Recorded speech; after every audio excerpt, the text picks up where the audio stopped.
Então vamos tentar começar pelo começo, né? Que bom, né? Você não nasceu pulando e dançando em cima do altar já. Sim, não, né? com esse sorriso lindo aqui, não, jamais. Então começa partilhando um pouco da sua infância pra gente. Essa vai ser interessante aí pra gente que caminha com você, que tá sempre com você e às vezes nem sabe, né?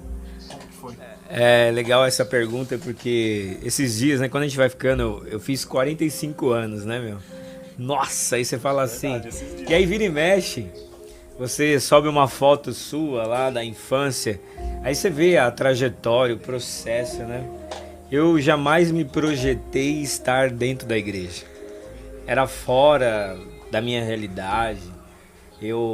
Meus pais não incentivaram essa caminhada dentro da igreja, né? Daí que eu vim para a igreja eu já tinha mais de 25 anos. Mas foi uma juventude assim bem vivida, vivia na rua. Meus pais não me prendiam. Eu tenho um irmão por parte de pai, mas aqui em São Paulo eu fui criado sozinho, filho único, né? Como o Gustavo ele sempre gosta de falar, né? Ah, o Edson é filho único, por isso que ele tem essa mania e tal. Então esse filho único, ele sempre teve uma liberdade, sempre gostei de fazer muitas amizades, assim. Eu sempre fui aquele cara de chegar na casa, tá? Eu sou da época, gente, que tinha uma festa na garagem da casa, apagava a luz e a pessoa ficava com a vassoura. Meu, tem gente aí com a idade, e aí ficava os casalzinhos dançando, você dava a vassoura e tentava dançar com a menina ali. Nossa, meu, isso é velho demais, meu. Mas assim, eu fui dessa época, então o que eu me lembro assim, todas as atividades quando criança ali, bolinha de gude, peão, sabe, jogar bola, eu gostava demais e estudar sempre foi muito difícil, viu? Sempre tive dificuldade, eu não estudava, eu dei muito trabalho para meus pais e foi mais ou menos assim, essa caminhada aí. Eu dei muito trabalho, gostava de ficar na rua, gente, é complicado. Na escola você era o cara do fundão, o bagunceirão? O cara do fundão, mas eu faltava muito, Gustavo. Faltava eu não, tipo assim, chegou uma época na minha vida, eu fiquei meio viciado em fliperama. Então eu falava pra minha mãe que eu ia pra escola e cabulava. E ficava no boteco jogando fliperama. E passava dias, meses, e eu tinha, olha pra você ver, né, a travessura, né? Eu quando pequeno ali, peguei, na época da carteirinha tinha um carimbo, tipo, compareceu. E eu adquiri um carimbo desse, Caraca. né? Aí, meu.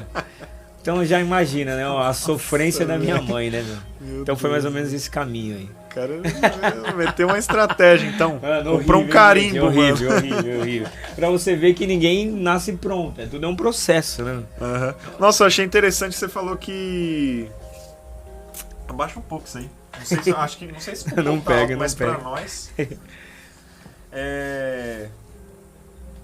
Eu achei interessante, você falou que seus pais não incentivaram. Hoje sua mãe é uma senhorinha da igreja, Sim, uma tiazinha da igreja. Do apostolado da oração, exato. Você que levou ela, então? É isso? Não, na você verdade, eu não me recordo como é que foi esse trajeto aí. Dela entrar na igreja? Não foi assim, de mãos dadas, vamos lá que chegou a hora. Não. Tá. Tá aí que minha mãe em si, ela veio conhecer um pouco do trabalho que eu faço hoje. Ela sabia assim, mas uma coisa muito superficial. Ela sabia que eu caminhava na igreja tal, mas nunca entendeu. E aí eu entrei num processo hoje na minha vida. Eu hoje estou vivendo da providência. E quando eu cheguei nessa conclusão, eu tive que sentar com meus pais e conversar. Então assim, gerou um certo desconforto para os meus pais, um medo, como que se dará isso. Então foi a hora que realmente eu falei mesmo do que acontece hoje na minha realidade. Então até então eles falam, meu filho vai na igreja, bendito seja Deus, que bom, ele é uma bênção, eu tenho orgulho dele, mas os detalhes eles não sabiam, de um fato de não acompanhar, nunca foram pessoas que me acompanharam ali, sempre me deixaram assim, vai lá, você já é grandinho, você sabe o que faz. Entendi. Nossa, complicado mesmo.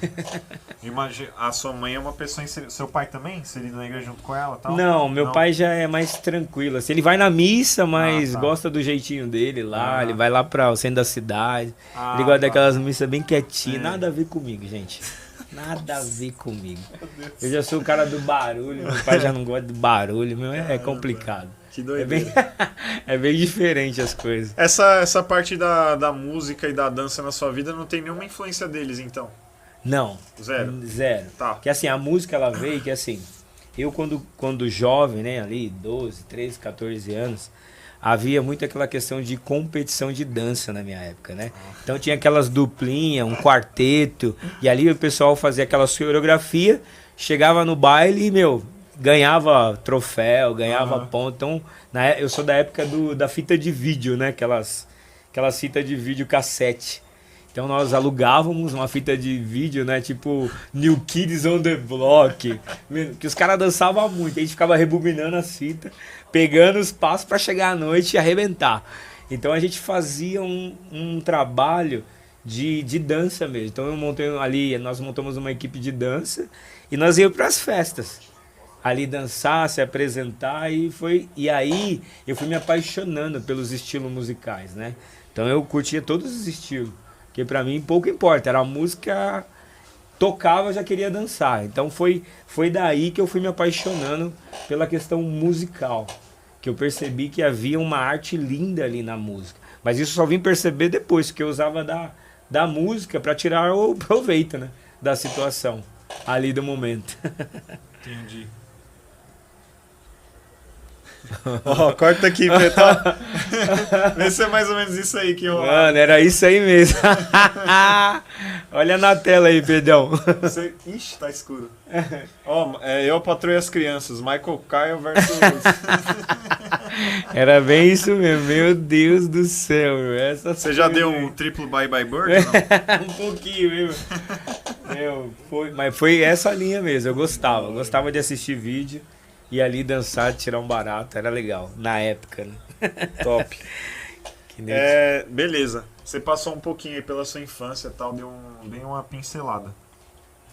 Então, durante a sua infância, falando aqui da infância, você não teve nenhum contato com a igreja durante a infância? Não. Zero. Ó, pra você ver, hoje eu tô aqui na região da Sabará, né, perto da paróquia Santa Gertrudes, e foi aqui que aconteceu toda a minha vida da infância. Sim. Nesse mesmo bairro.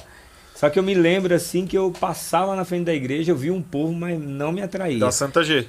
Da Santa Gertrudes. Tipo assim, meus pais eu fiz catequese obrigado, fiz crisma obrigado, entendi. Porque eu não queria. Não era pra mim aquilo. Mas meus pais nesse ponto falaram, vai fazer, e eu fiz. Mas fiz também tudo bagunçado, porque eu fui batizado na igreja brasileira. Já começou uma salada. E meus pais também não tinham um entendimento ali, tudo é católico e vamos lá. Aí quando eu fui para um processo lá para o casamento, aí falou que não valia nada daquilo que eu tinha feito. Aí, enfim, mas foi isso. Entendi. Não gostava da igreja. Com certeza você viu a Dona Maria, então, numa dessas passadas na frente dela. Com certeza. A Dona Maria, meu. Dona Maria tava ali firme e forte, pregando, cantando, celebrando a palavra. Ela já tava ali servindo o altar já. Já. Beleza, show de bola. Ai, meu Deus. Vamos passar um pouquinho pra adolescência agora, né? Que eu acho que é um período que... Difícil. Sai dessa fase, pô, eu curti, eu tava na rua, eu dançava e não sei o que, e eu brincava na rua. Já começa a entrar outras coisas, né? Quando a gente não tá inserido na igreja. Quando a gente não tá isento. É verdade. Do que o mundo oferece, né? Na adolescência e daí pra frente. Mas não estando na igreja, às vezes o negócio aperta, né? Às vezes a gente faz umas besteiras que... Meu Deus. É porque quando você não tá na igreja, e aí fica o recado aí, tem uma galera falando um monte de coisa aqui. Tem um pessoal, nossa, New Kids on the Block, pelo amor de Deus. O Robson tá falando, cheguei aí, ó. A Denise falou, a época do bambolê. Bambolê, eu sou dessa época aí, meu Deus do céu. Ó, depois tem as perguntas aqui, não vou ficar lendo não, tem bastante pergunta aí. É isso, então, vamos fazendo aí, galera. Depois a gente volta aí e lê. Então, quando você não tem uma caminhada na igreja, então os princípios seus são outros. Então você adquire na vida outros valores, que é a família, sempre em último plano. O importante é a sua felicidade, os seus pais que esperem, se você tem um irmão que ele espere, enfim. Então a família em geral, os amigos de verdade ficam em segundo plano. E aí você percebe que quando você faz uma caminhada fora, tudo é muito rápido. Da mesma forma que você consegue conquistar algo, ele passa pela sua vida. Então, isso, depois que, na minha adolescência, eu fiz os meus pais sofrerem muito. A ponto de o meu pai chegar para mim e falar assim, pra minha mãe, vamos internar ele. Caramba. Vamos colocar ele no colégio interno. Porque ele já perdeu a noção. Porque assim, eu me lembro que eu saía numa segunda-feira de casa e eu já Saía trabalhava. Segunda-feira, eu já trabalhava. E eu trabalhava, já ia pra balada, ia trabalhar no outro dia, ia pra balada, trabalhava no outro dia, eu voltava pra casa na sexta-feira. Ficava a semana inteira na rua. Cara. Sem o meu pai e minha mãe saber onde eu tava. Porque não tinha acesso a um E celular. sexta é dia de rolê de novo, né? Era dia de rolê, mas eu já tava moído já. Nossa. Porque os rolês bons eram na semana. Os rolês fortes eram na semana. Final de semana era mais pra ralé, né, meu? Mas, meu, na semana era uma coisa louca. E pra você ver, os meus pais já não suportavam mais. Mas eles queriam te internar por quê? Pelo tanto que você saía? Pelo que eu fazia eles sofrerem. Entendeu? Eles não tipo, sabiam. Pra meio que tirar você ali do convívio. Exato, que eles achavam que mais cedo ou mais tarde ia chegar aquela notícia. Meu filho morreu. Tá, entendi. Se perdeu, tá preso. Entendi. Tipo, tá no hospital, tá morrendo. Então eles só esperavam isso. Em um período da minha vida. Entendi. De chegar essa notícia pra eles. Tá. Isso daí com quantos anos? Estamos aí entre 16 até os 20 anos tá. aí. Essa fase aí. Essa fase aí. Porque tudo eu já tinha um dinheiro, eu já pagava a minha escola. Eu já era, tipo, independente de tudo e de todos, né? E os meus pais não pediam dinheiro. Todo o dinheiro era pra mim. Então eu fazia o que eu queria, do jeito que... Só que aí eu usava tudo para os meus rolês, né? Tá.